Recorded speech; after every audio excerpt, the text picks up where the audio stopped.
Back about 10 years ago now, I joined the Department of Homeland Security, ultimately becoming the Chief Technology Officer for Cybersecurity Operations in the NKIC. And there I launched the STIX and TAXI cyber threat intelligence sharing initiatives. That experience, when I got to MITRE about 4 years ago, led me to really want to solve the collaboration problem, as I came to call it, where how do you bring together smart people from different organizations from around the world to tackle problems that are of practical concern to the community and do it in a way that's repeatable and scalable and agile. And that's really what the center, we're 2 years in. We launched in November of 2019, and we're developing freely available resources for the threat-informed defense community with about 30 members now from the private sector.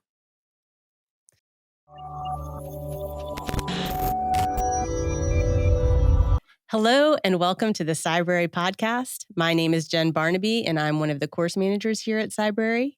And I'm here with 3 special guests from the MITRE Corporation.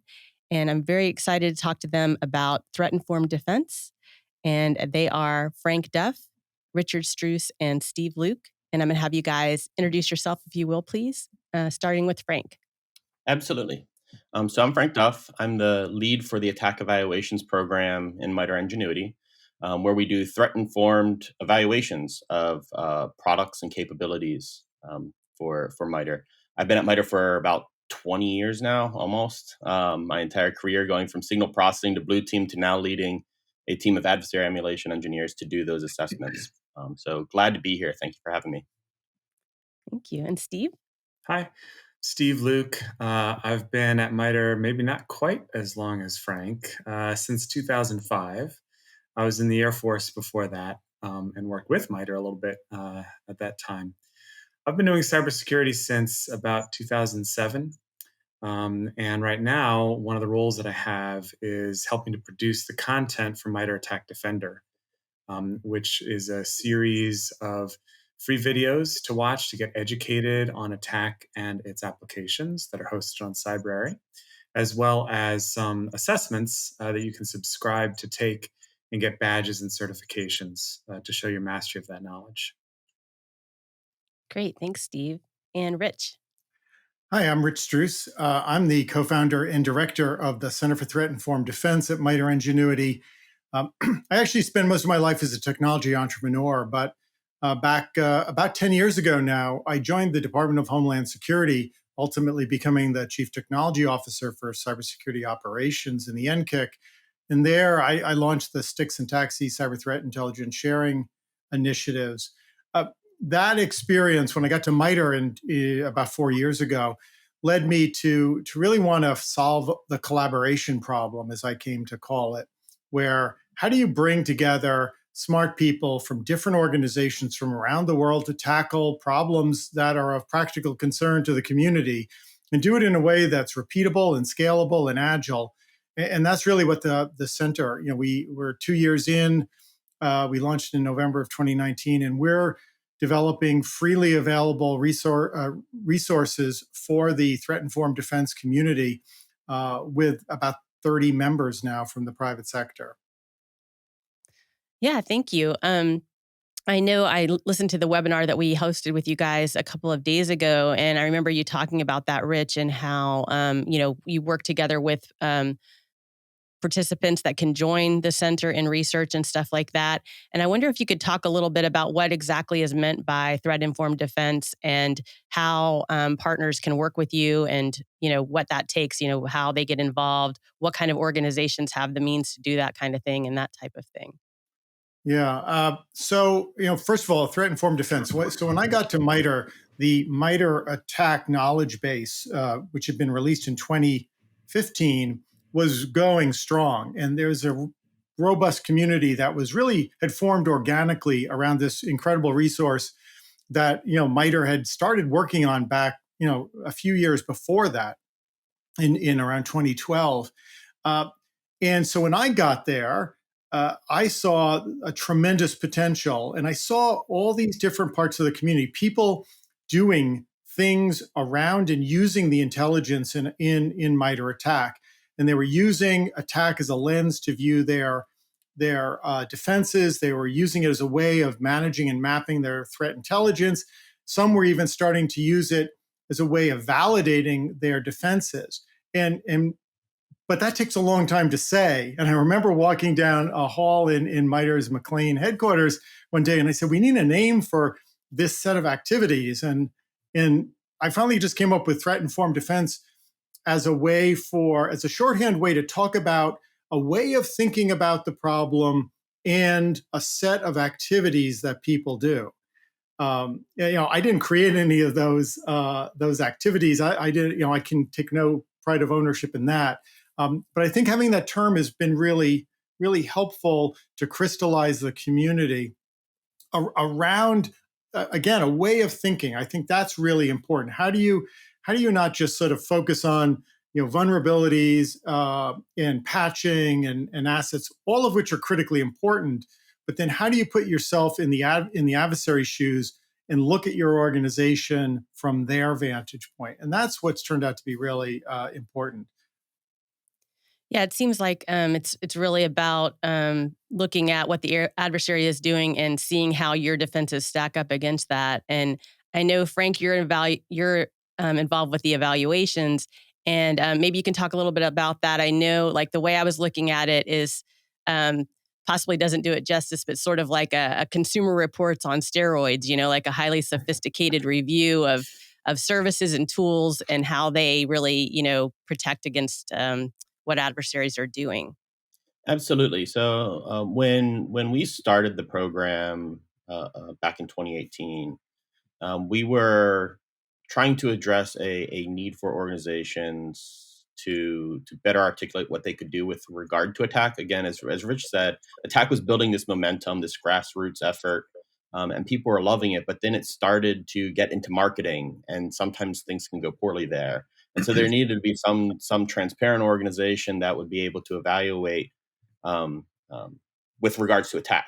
And I think where we took it another step for being threat informed was not just basing it off of attack, but basing it off of specific threats. So when we do our evaluations, we use something called adversary emulation, which is pretty much what I would call a threat informed red team. You're scoping your red team to a very specific set of techniques and procedures and implementing them the way that known adversaries execute them. And so by doing so, you're really measuring security performance based on what is known. The problem is with cybersecurity industry, especially 5 years ago, it's gotten a little bit better, but it still exists. There's a lot of magic cures out there, right? There's all these programs that say that they can do anything and protect you from all the badness, and yet attacks still happen. So rather than try to make decisions based on what we think the threat could be, let's take a step back and actually let's measure us for what the threat is. And to me, that's really where threat-informed defense comes into play. It's making sure that we're doing the things that we know we do to defend against the threat, right? It's not about the hypothetical threat. I mean, there's a time and a place to do those types of activities. But if we can't guard against what is known, what's even the point of any of this? And that's really what attack evaluations tries to drive to. Yes, we're using already publicly released intel. Adversaries change. Yes, we recognize that. But at the same point, we have to start somewhere. And by using adversary emulation, we're able to do that. Yeah, and I think that's the great thing about the attack framework is you have all that information there. The CTI is there, the descriptions of the groups, the procedure examples, and everything. But it's also kind of an overwhelming amount of information. And I know, worked a lot with Steve on the courses that we have on the Cybrary platform, and we are working on an adversary emulation course right now. And we're trying to get to the point where we can help our learners see how well they know what's in the attack framework. But I don't know, Steve, if you want to comment on, I know one of the things that we want to make sure we make clear is attacks sort of always growing. Like just because everything about one TTP doesn't mean you really know everything because it could change tomorrow. And I wonder, how do you think we should do our job to make sure that's clear in sort of the courses that we're putting out there? Yeah, well, it's a good point. I think one of the great things about attack is it's really community contributions that are making it so rich and full.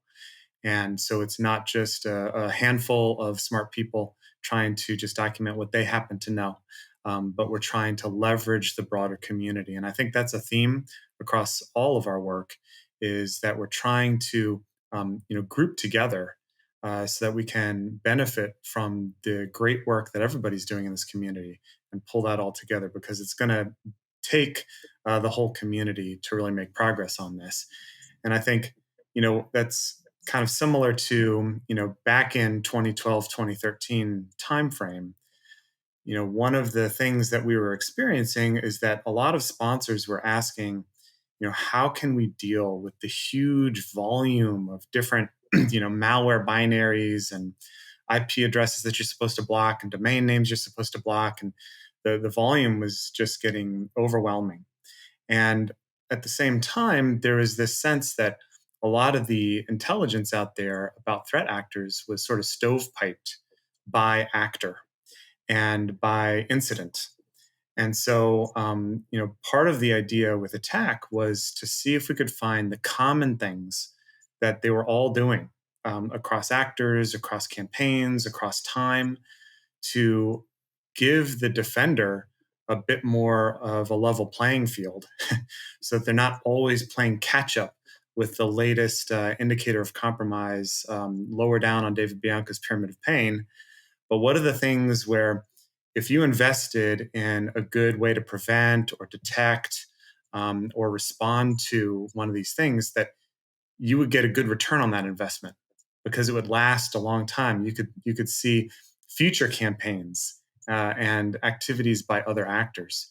And so I think one of the key advantages to threat-informed defense and one of the big differentiated values that it brings relative to these other complementary approaches of, like Rich said, patching and good passwords and all of that, is that it really elevates our understanding of what adversaries do up to that behavioral technique level. And what we've seen is, over the 8 years that ATT&CK has existed, there's still, you said it was kind of overwhelming, but there's still only a couple hundred techniques in there. And you compare that to the list of IP addresses that we've been told to block, and domain names you've been told to block, and binary hashes that you've been told to look for, and it's actually a much more tractable space to live in. And we see this with even advanced actors who take a lot of precautions to evade classical detections. They're still reusing techniques that were already published in ATT&CK ahead of time. And so I think, for me, one of the key things about what is threat-informed defense is that it's that understanding of the behavioral technique level of abstraction of what do adversaries do, so that we can evaluate our posture relative to those techniques and then design more robust mitigations and detections and engagements at that level. So, and that's something we're going to talk about at the user conference on December 8th. We're going to dive a little bit deeper into what is threat-informed defense, what are the components of it, and the whole day is sort of going to be oriented around that. Yeah, thanks. You had something to say, maybe, Rich? Yeah, I just, there's, as we listen to this, I think there's a one common theme that goes through everything we've just said. And that's the role that MITRE plays in this ecosystem. As a nonprofit, there's, I think people with a long and storied history in cybersecurity, beginning with CVE and going through things like ATT&CK, and now things like MITRE Engage on the adversary engagement side. There's a lot of trust and credibility in the community because, we're not a vendor selling a solution, and we love vendors selling solutions. That's they're at the tip of the spear, actually delivering solutions to customers. We don't do that. But there is a really important role for this sort of objective voice and objective expertise. We don't have an exclusive on expertise, and that's why the center is great, because we're bringing together, we say, some of the best security teams from around the world to inform our work. But at the end of the day, we're there. We're not selling people stuff. What Frank is doing is informing people about what works and what doesn't. And what MAD is doing is giving people a really easy way to independent of any given product solution, how to understand, how to make sense of an adversary, how to make sense of your environment, how to prioritize. And so that together, I think it's really important to give credit to all of the work that we the shoulders that we stand upon inside of MITRE, and all the great work that's been done and will and continues to be done. Yeah, that's great. I know from the webinar the other day, people were talking about Workbench, the MITRE ATT&CK Workbench offering that you guys have, and how organizations can, kind of containerize attack and use it and annotate, in there what they know about adversaries and what they've seen. And there's so many other tools like that out there where people have taken attack and sort of mapped it onto sort of a useful way to use all that information and apply it to what they're doing. And I wonder if you guys could talk a little bit more about maybe a real life example of threat-informed defense in practice, or maybe if you can't think of a real life example, maybe just like a description of how you'd like it to work, or how, what's the ideal situation. Yeah, well, I think in my experience with different organizations trying to apply this, I think the key thing is this idea of really understanding the behavior itself. So you're not chasing after the last campaign, but you are looking at those things that are sort of constraints for the adversary. These are sort of bottlenecks in their maneuverability, because they're having to engage with the target system or application or hardware that they're targeting. And there's a limited amount of functionality that provides, and they have to leverage that. And so usually I think the key thing is, one, to sort of, like Rich said, think it through from the adversary's perspective. What are the things that an adversary is going to try to accomplish in your system? What are your unacceptable losses in the sense of STP/ATT&CK? And then work backward from there. How would those effects be made through cyberspace? And that helps you trace back sort of a likely attack path that the adversary might take. And that helps you focus on, where should I be instrumenting my system? What kind of activity should I be looking for? What kind of data would I need to collect in order to see that? And what kind of analytics should I write to detect that activity? So I think that has proven effective relative to the older way that people were trying to engage in hunts, because they start with that understanding of the adversary and what they're likely to do, instead of starting with just whatever data happens to be available to them when they show up to the network, which of course that's an operational constraint that everybody's got to deal with. But having that mental process, starting with the adversary behavior first, and understanding what you would want to collect and how you'd want to analyze that, I think has been a game changer for the organizations I've worked with. Yeah, go ahead. Oh no, it's just gonna to go on top of what Steve just said, which and something you said as well, Jen, which is like, it's the measuring stick, and then it goes beyond what traditional hunt was. And I think that to me resonates with where the origins of attack really come from. So when we were doing our research back in the early 2010s, we were trying to look at, okay, what happens when the AV fails, right? Everybody's looking at the perimeter. What happens when that goes awry? How can we find the bad guy within our networks? And so we started doing research in this space, and started building out analytics, knowing that we were going to run some tests against the environment. And we thought, okay, we'll be able to find the bad guy because, right, who's touching LSAS, for instance, right? Like that's a thing that credential dumping does, but we assume most processes shouldn't be touching that. So we're building out analytics like, all right, let's find processes touching LSAS. When those actually came into operation, right, and we were deploying them in our network, it's going off like a light bulb, because we didn't realize that all these other processes were doing it at the time. And so we instead kind of pivoted to be like, all right, well, what is being reported as what the threats are actually doing? Like what are they doing at the core level? Let's build out analytics for that instead, right? And so we started taking a much more threat-informed approach. And so as we brought in the red team to be able to evaluate it, we were able to understand, okay, well, now we're actually able to see some of the behavior. There's gaps, there's huge gaps, especially in the early days in our detection capabilities where we just don't know what they were doing for periods of time. But each iteration we're improving because we understand where those gaps are. We're able to advance our defenses based on what the threat is. But by confining the red team to a threat as well to implement those activities, we're able to actually ensure that they continue to be threat informed. That's actually where kind of the origins of attack sprang from, was that we had to have a communication mechanism between what the red team was doing and what the blue team was detecting, and making sure that it was threat informed and making sure that it was behavioral based rather than IOC based, as Steve was alluding to earlier. Mhm. And so that language is what attack sprang out of, right? It was just some way that we needed to be able to communicate. And then we needed to be able to communicate to management and show that measurable improvement. This red team, we did these techniques. Some of them are duplicative from the last time, some of them are new ones, but here's how we're continuing to evolve as an organization in our security. And so I think that the things we're saying in terms of let's bring threat informed instead of just blindly hunting is a wonderful throwback for me back to the early days of attack, working on that blue team to try to figure out how to make our defenses better. Yeah, Rich, go ahead. Yeah. So from my vantage point, leading a collaborative research and development center with now 30 members and growing, the theme I hear, I mean, everything that Frank and Steve said, absolutely.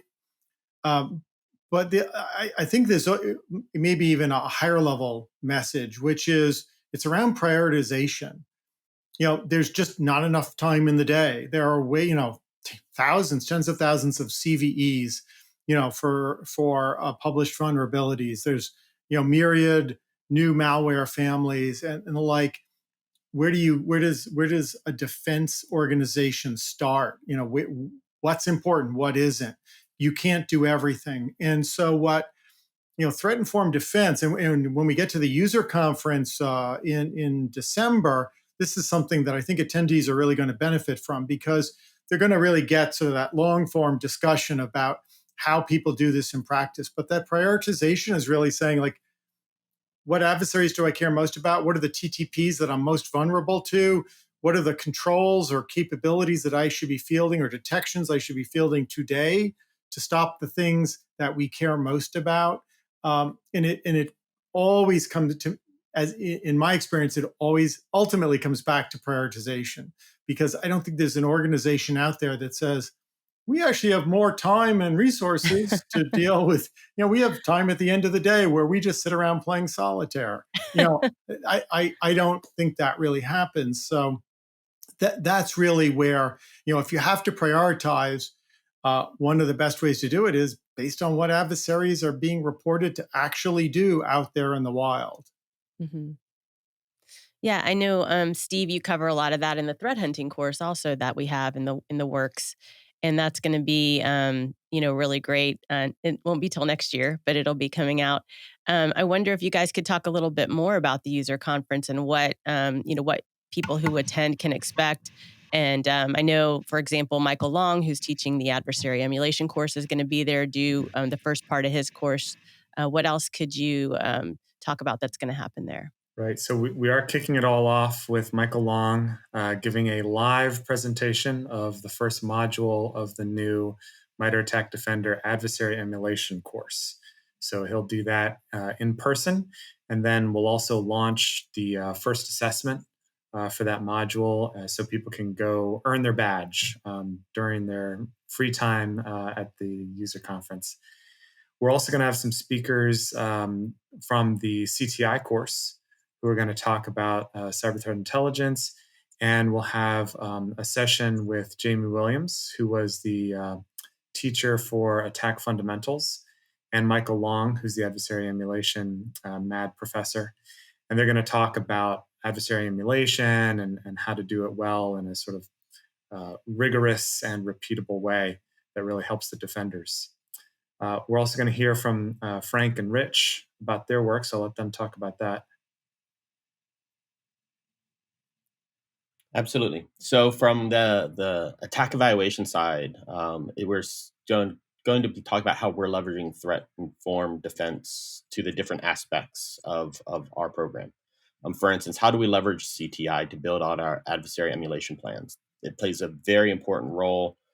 Adversary emulation can be kind of a spectrum in terms of the realism and how much you're actually adhering to a specific adversary. And we hold pretty tight to a specific adversary or threat.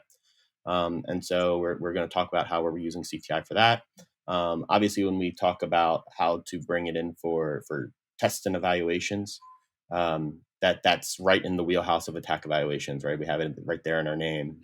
So we're going to be talking about our methodology, how our lessons learned from performing it, building out emulations that are realistic, how to balance trade-offs. So when you can't do a certain technique that an adversary is known to use or a procedure for that technique, how do you trade it out for something that is still going to inform you and still somewhat keep it in the spirit of that adversary? And then from a defensive measures perspective, how can you use our results to inform how you can improve your coverage, whether it's with tools that you're using, or understand where you have a gap and how you might address that gap based on what industry standards are becoming. Because we have tools like the technique comparison tool on our site that allows you to understand how everybody performed against that technique. And so you can see how other vendors are doing it. So maybe your solution doesn't have it, or maybe you're using Sysmon and you can't, but you can build out an analytic and spirit of some of these other companies that are pushing forward in those spaces. So that's kind of the three folds that you'll get from the attack evaluation side of the house. Yeah, and from the center's perspective, right now we have, as of this broadcast, we have 12 projects that have been released that are freely available for anyone around the world who wants to use. By the time we get to the user conference on December 8th, we'll probably have 14 or 15 released in total. So we'll be talking about those in the ways that people can use it. You mentioned Attack Workbench, which is a great example of an open source tool that was developed by us, with the full participation and support of our members. So much, really everything we do in the center is made possible by our participants, our members, who really drive our research and development agenda, provide the resources, and then they, with a generosity of spirit, make all of that freely available to the world. The other thing that we're going to be doing, I mentioned vendors earlier. And they really are, they really are that last mile between, we can create great resources, we can create great knowledge bases, but ultimately it's companies and vendors and solution providers that are actually solving people's direct problems. And so, what we're going to be formally launching at the user conference is the center's new affiliates program, which is targeted at cybersecurity companies that are taking the center's research and development that we make freely available and incorporating it into their products and telling that story. And so when we launch, we're going to be announcing our cohort of founding affiliates for the center. It's a very impressive group of cybersecurity companies. And so we're really excited to do that. And again, share with the community all of the different research and development that the center and our participants have made possible.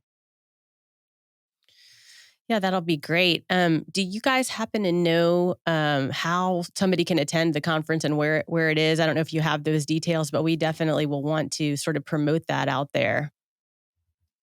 Well, this year, because of COVID, the conference is entirely virtual. Okay. It's free of charge. So we're really encouraging the broadest possible community to attend the event. I'm really excited about the idea that this is going to be the first and probably only time that adversary emulation course is delivered live, virtually, but live by Michael Long.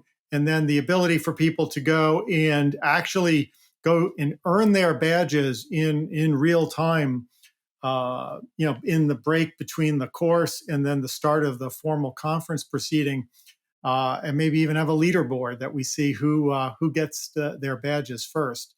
And there is a link that will be available for people to, again, register for free.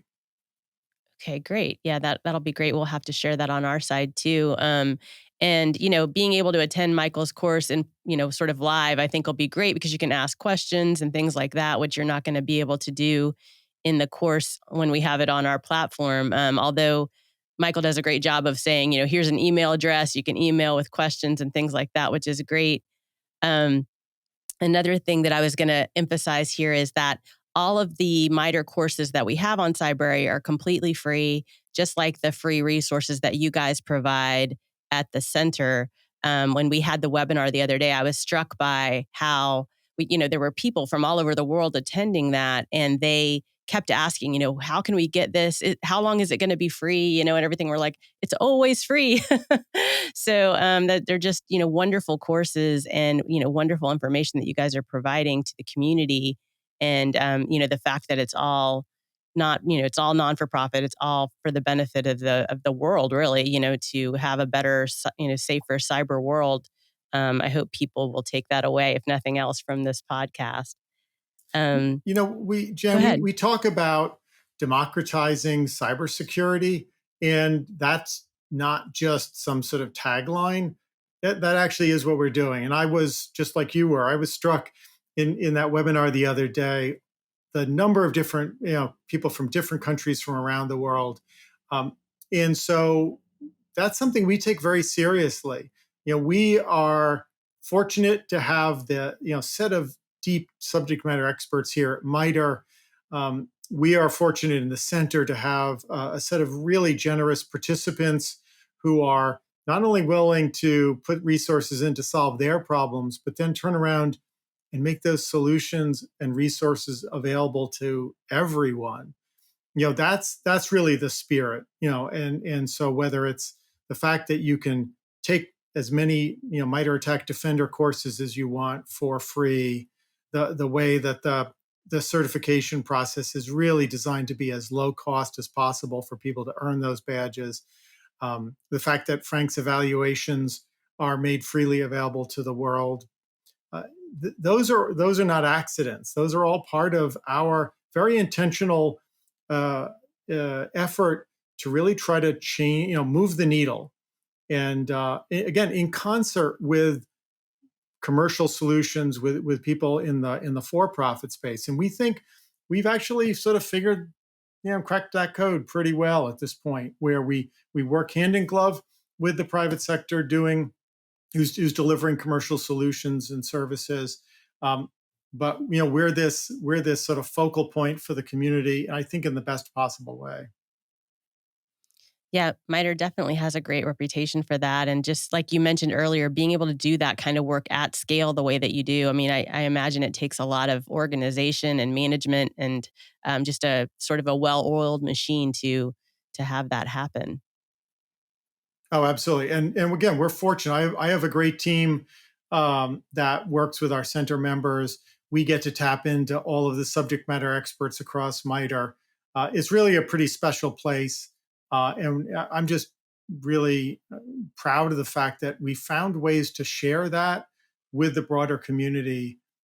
Because the reality is no one has the resources, all the resources and all the time and all the insights to combat what's a very real and very serious problem. And the only way we're going to, as I like to say, change the game on the adversary is if we work together to eliminate, to make it progressively harder and harder and harder for the adversary to do what they do without risk, with little or no cost, as quickly or as slowly as they want. We can change the rules of that game. And it just is it takes a lot of work, but I think we're doing that. Not just at MITRE, we're doing that as a community. And that's so on December 8th, it's that community that's coming together, because there are people all around the world who I've never met, we've never met, who don't even really know what MITRE is, who are benefiting from the work that we are doing collectively, who are employing it in their organization, their NGO, their government, and making a difference. And that's ultimately what this is about. Yeah, thank you. That's great. I think we can wrap it up now, but I wanted to know if you guys had any last comments or other things that you want to make sure we mention about the user conference or MITRE in general or anything like that. I can't top Rich's speech there at the end. That was good. That was spot on. Well, and I'd just like to up. thank you, Jen, and Cybrary for providing this platform for us to talk about these resources. And the partnership has been super valuable for us. Again, giving us that reach to a really broad community. So thanks. Yeah, thank you. I'll just add that I definitely thank the community as a whole, right? I think that all of our efforts are really driven by and for the community. So we welcome feedback if you're using the CTID projects, if you're using ATT&CK Evaluations, if you're taking part in MAD, give us the feedback so that we can continue to evolve it, continue to mature it, continue to improve it. I've loved working with the ATT&CK community at large, right? The one that's beyond MITRE itself. For the last few years, and I look forward to continuing to do so. But it's that close-knit community of people just trying to improve security that's making all this worth it. So thank you for the opportunity to talk about this. And the more we can talk about it, the better it will be, because then more people can join that community and improve together. Thank you. Well, great. Well, thank you so much for joining me today. This was one of, I hope, 3 podcasts that we're doing with you guys. Like I said, we did one with Michael Long. We're hoping to have a couple of the instructors from the CTI course next, and all building up to the user conference. So we're looking forward to that. And we thank you so much for joining us. Thanks again. Thank you. Thank you, guys.